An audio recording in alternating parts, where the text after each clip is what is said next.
বৈষম্যবিরোধী ছাত্র আন্দোলনের পক্ষ থেকে দেশ জুড়ে সর্বাত্মক অসহযোগের ডাক। আন্দোলনের অন্যতম সমন্বয়ক আসিফ মাহমুদ শনিবার কেন্দ্রীয় শহীদ মিনারে এ বিষয়ে জরুরি নির্দেশনা তুলে ধরেন।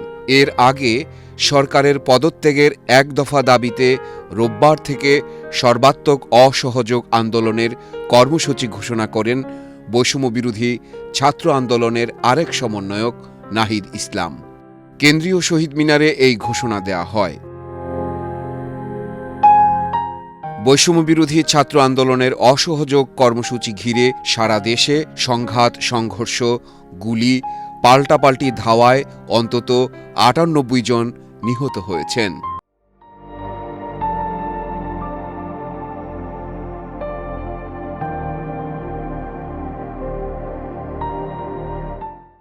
তাদের মধ্যে ১৪ জন পুলিশ সদস্য। সিরাজগঞ্জের এনায়েতপুর থানায় ১৩ জন পুলিশ সদস্য নিহত হয়েছেন। রাজধানীর শাহবাগ মোড়ে লাঠিসোঁটা হাতে শত শত লোক জড়ো হয়েছেন। সকাল 10:30টার পরে তারা পুরান ঢাকার দিক থেকে মিছিল নিয়ে শাহবাগে আসেন। সে সময় বঙ্গবন্ধু শেখ মুজিব মেডিকেল বিশ্ববিদ্যালয়ের সামনের দিকে আওয়ামী লীগের নেতাকর্মীরা স্লোগান দিচ্ছিলেন। তবে পুরান ঢাকার দিক থেকে আসা মিছিল থেকে তাদের ধাওয়া দেওয়া হয়। তারা হাসপাতালের ভেতরে ঢুকে যান। সেখানে দুপক্ষের মধ্যে দফায় দফায় সংঘর্ষ ঘটে। সংঘর্ষের সময় হাসপাতালের প্রাঙ্গণে রাখা কয়েকটি গাড়ি ভাঙচুর করা হয়। সে সময় হাসপাতালের ভেতরে আশ্রয় নেওয়া আওয়ামী লীগের নেতাকর্মীরা ইটপাটকেল ছুড়ছিলেন। মিছিলের সময় এক দফা দাবিতে স্লোগান দেওয়া হয়। আরও বলা হয়, আমার ভাই মরল কেন, প্রশাসন জবাব চাই। বৈষম্যবিরোধী ছাত্র আন্দোলনকে কেন্দ্র করে সৃষ্টি হওয়া ভয়াবহ অস্থিতিশীল পরিস্থিতিতে সংবাদ সম্মেলন করেছেন সাবেক সেনা কর্মকর্তারা।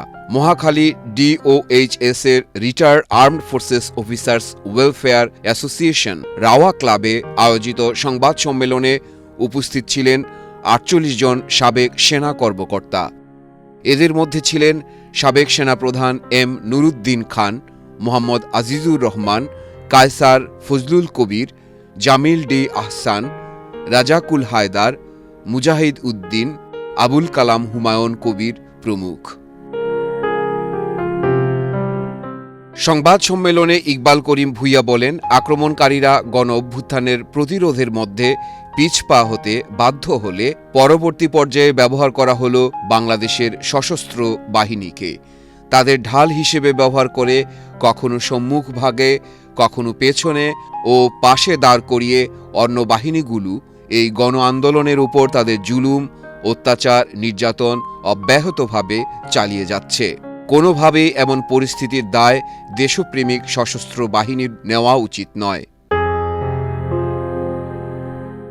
সংবাদ সম্মেলনে সাবেক সেনাপ্রধান আরও বলেন, বাংলাদেশের সশস্ত্র বাহিনী অতীতে কখনো দেশবাসী বা সাধারণ জনগণের মুখোমুখি দাঁড়ায়নি, তাদের বুকে বন্দুক তাক করেনি।